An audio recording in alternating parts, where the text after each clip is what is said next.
పడట్లా. పర్టికులర్గా ఉద్యోగులకు పెన్షనర్స్కు సంబంధించి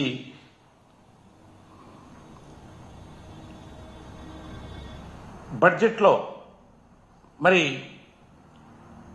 ఎలాంటి ప్రతిపాదనలు మరి పెట్టకపోవడం అనేది ఉద్యోగులకి కూటమి ప్రభుత్వం మొండి చేయి చూపెట్టినటువంటి సంఘటన ఈ రోజున ఉద్యోగులు పెన్షనర్స్ అంతా కూడా మరి దీన్ని గ్రహిస్తూ ఉన్నారు.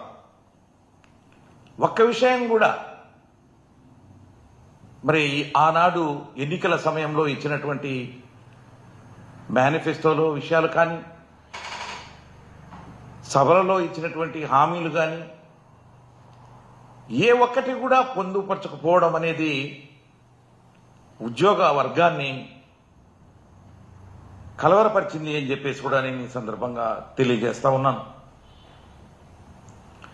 ఇక మరి ఆనాడు మేనిఫెస్టోలో కానీ కూటమి ప్రభుత్వం మరి ఎన్నికల సందర్భంగా ఇచ్చినటువంటి హామీలతో చూస్తే మొదటగా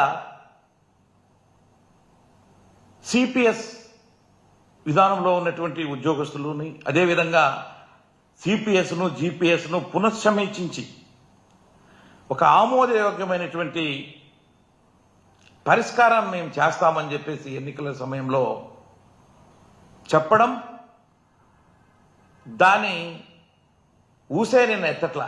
ఆ బడ్జెట్లో దాని గురించి ఎక్కడ ఈ సిపిఎస్ కానీ సిపిఎస్లో ఉంచుతామా, లేకపోతే గవర్నమెంట్ ఆఫ్ ఇండియా ఈ మధ్యన యూనిఫైడ్ పెన్షన్ స్కీమ్ అనేది ఒకటి తీసుకొచ్చింది, మరి దాంట్లో ఉంచుతారా, లేకపోతే సిపిఎస్ను రద్దు చేసి ఓల్డ్ పెన్షన్ స్కీమ్లోకి దాదాపుగా ఈ రోజున రాష్ట్రంలో 3 లక్షల పైగా ఈ యొక్క సిపిఎస్ స్కీమ్లో ఉన్నటువంటి ఉద్యోగస్తులందరూ కూడా బడ్జెట్ వస్తుంది, ఈరోజు మా గురించి ఏదో చెబుతారు అని ఎదురు చూసి నిన్నంతా కూడా నిరుత్సాహానికి గురైనటువంటి సంఘటన. మరి దాంతోపాటు ఉద్యోగులకు మెరుగైనటువంటి పిఆర్సీని మేము ఇస్తాం మేము గెలిస్తే అని చెప్పి ఎన్నికల సమయంలో మరి వాగ్దానాలు చేసి మేనిఫెస్టోలో చెప్పి ఉద్యోగులను మభ్యపెట్టి ఓట్లు వేయించుకొని గెలిచిన తర్వాత అసలు ఆ పిఆర్సీ గురించి 9 నెలలు గడిచిపోయింది. ఇప్పటికీ 9 నెలలు అయినా కూడా పే రివిజన్ కమిషన్ని అపాయింట్ చేయాల.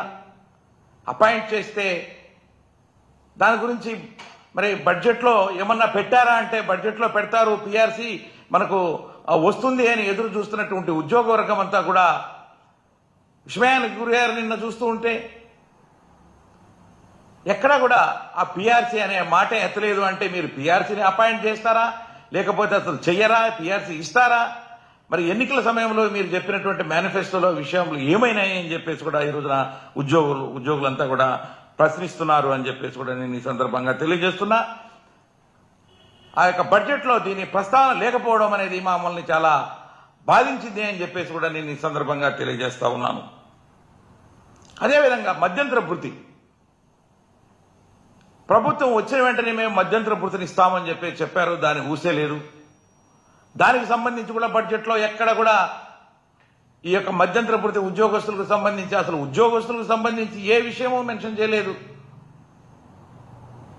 చాలా మంది చూశారు పిఆర్సీకి సంబంధించి ఐఆర్ గురించి దాంట్లో పెడతారు, బడ్జెట్లో పెడితే మనకు ఖచ్చితంగా ఈ ఫైనాన్షియల్ ఇయర్లో మనకు వస్తుంది అనేటువంటి విషయంలో ఎక్కడా కూడా దాన్ని చేయాల. ఇంతకు ముందు ఉన్నటువంటి ప్రభుత్వం వైఎస్ జగన్మోహన్ రెడ్డి గారి ప్రభుత్వం ఆ రోజున మేము వస్తే ఐఆర్ 27% ఇస్తాము అని చెప్పిన తర్వాత ప్రభుత్వం వచ్చిన వెంటనే మన నెల లోపలనే దాన్ని 27% ఇచ్చినటువంటి ఘనత ఆ రోజు మరి జగన్మోహన్ రెడ్డి గారికి దక్కింది.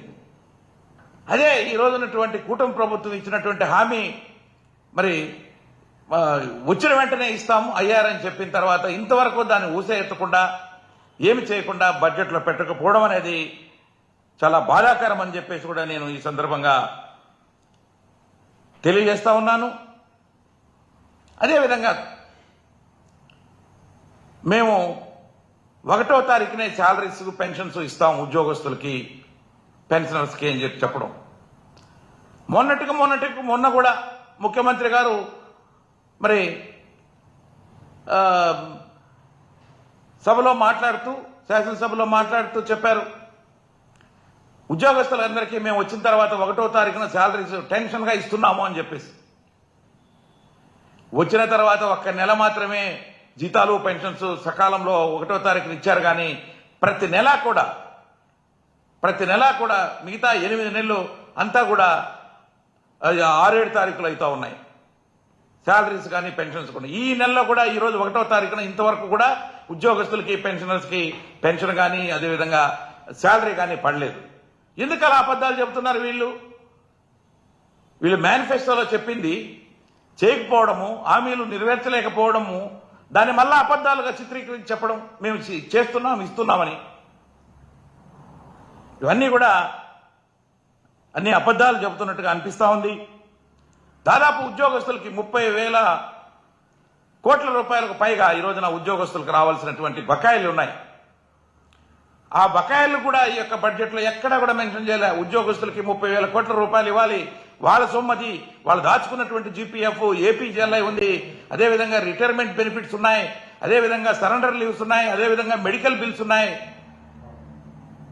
పిఆర్సీ అరియర్స్ ఉన్నాయి, డిఏ అరియర్స్ ఉన్నాయి. ఇవన్నీ కూడా వాళ్ళ సొమ్ము వాళ్ళకి ఇవ్వాల్సి ఉంది. దాన్ని ఎక్కడ కూడా బడ్జెట్లో పొందుపరిచినటువంటి సంఘటనలు లేవు. అంటే ఏంటి, మీరు ఉద్యోగస్తులకి పెన్షనర్స్కి రావాల్సినటువంటి ఆ యొక్క బకాయిల్ని మీరు ఎగ్గొడతామని చూస్తున్నారా? మాటలు మాత్రం చెబుతున్నారు, వాళ్ళకి ఇచ్చాము వీళ్ళకి ఇచ్చామని చెప్పేసి గొప్పగా నిన్న బడ్జెట్లో కూడా చెప్పడం, ఎవరికో ఇచ్చాము కొంత అని చెప్పేసి. ఎవరికి ఇచ్చారో అర్థం కాని పరిస్థితి. మేము ఒకటే అడుగుతున్నాం, ముందటి నుంచి కూడా ఉద్యోగస్తులకి పెన్షనర్స్కి ఇగో ఇంత బకాయిలు ఇవ్వాలి, డిఏ అరియర్స్ ఇంత ఇవ్వాలి, పిఆర్సీ అరియర్స్ ఇంత ఇవ్వాలి అని చెప్పి ఇదిగో ఇంత ఇస్తున్నాం ఇప్పుడు ప్రస్తుతానికి, తర్వాత ఇంత ఇస్తాం అనే మాట ఎక్కడా లేదు. కాబట్టి అది ఖచ్చితంగా దాన్ని కూడా మరి బడ్జెట్లో పొందుపరచాలి ఈ విషయాలన్నీ కూడా. అదేవిధంగా ఇవన్నీ చెప్పారు, మేము గవర్నమెంట్ వస్తానే మేమంతా కూడా అరియర్స్ అన్నీ కూడా ఉద్యోగస్తులకు ఇస్తాం అని. ఎక్కడ కూడా ఇచ్చినటువంటి దాఖలాలు లేవు. Out sourcing contract and consolidated వాళ్ళకి ప్రభుత్వ పథకాలు వర్తిస్తాయి. ఎందుకంటే వాళ్ళు చిన్న తరగతి ఉద్యోగస్తులు, వాళ్ళకి ప్రభుత్వ పథకాలన్నీ మేము అమలు చేస్తామన్నారు. ఎక్కడ అమలు చేస్తున్నారు? ఏదో ప్రభుత్వం వచ్చి 1 నెల అయిందంటే ఏదో ఇప్పుడే వచ్చిందిలే ప్రభుత్వం అనుకోవచ్చు. దాదాపు సంవత్సరం 9 నెలలంటే 1 సంవత్సరం కావస్తా ఉంది.